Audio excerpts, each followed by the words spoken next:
ఇవాళ నేను ఒకటే అడుగుతా ఉన్నా ప్రధానమంత్రి మోడీ గారిని, అయ్యా మీరు అంటున్నారు బేటీ బచావ్ బేటీ పడావ్ అంటున్నారు, కేవలం నినాదాలకే పరిమితమైతే న్యాయం జరగదు మోడీ గారు. బహుశా భారతదేశంలో మొట్టమొదటిసారి ఒక కేంద్ర మంత్రి కొడుకు మీద లుకౌట్ నోటీస్ ఇచ్చే పరిస్థితి వచ్చింది.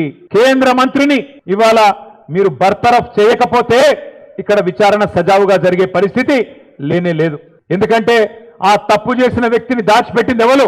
9 రోజులు ఆ కేంద్ర మంత్రి గారే కదా. ఇవాళ ఒక్కసారి దయచేసి ఆలోచన చేయండి. నిజంగా కూడా ఇలాంటి వ్యక్తులు పదవుల్లో కొనసాగడం అది తెలంగాణకే కాదు భారతదేశానికి కూడా అవమానకరం. మైనర్ బాలికకు అన్యాయం చేసింది కేంద్ర మంత్రి కొడుకైతే మైనర్ బాలిక తల్లిదండ్రుల్ని భయభ్రాంతులకు గురి చేసింది స్వయంగా కేంద్ర మంత్రి. ఆయననే పిలిచి బెదిరించి వాళ్లను మరి ఇబ్బంది పెట్టే ప్రయత్నం చేసినారు. ఇంత తీవ్రమైన కేసును నీరుగార్చే ప్రయత్నం చేసింది ఈ రాష్ట్ర ముఖ్యమంత్రి. హనీ ట్రాప్ అని మీడియాను మనీ ట్రాప్ లో వేసి మీడియాను గొంతు నొక్కి వాళ్ళను కూడా వార్తలు రానియకుండా చేసింది ముఖ్యమంత్రి, కేంద్ర మంత్రి ఇద్దరు కలిసి పెట్టిదంతా మీకెందుకు చెప్తున్నాను మీరు అనుకోవచ్చు. ఎందుకంటే ఒకటే ఒక్క డిమాండ్ మనందరిది ఈ సమావేశం ద్వారా, ఖచ్చితంగా కేంద్ర మంత్రి గారిని వెంటనే బర్తరఫ్ చేయాలని ఈ సమావేశం నుంచి మీ చప్పట్ల ద్వారా కేంద్ర ప్రభుత్వానికి మనం డిమాండ్ చేద్దాం.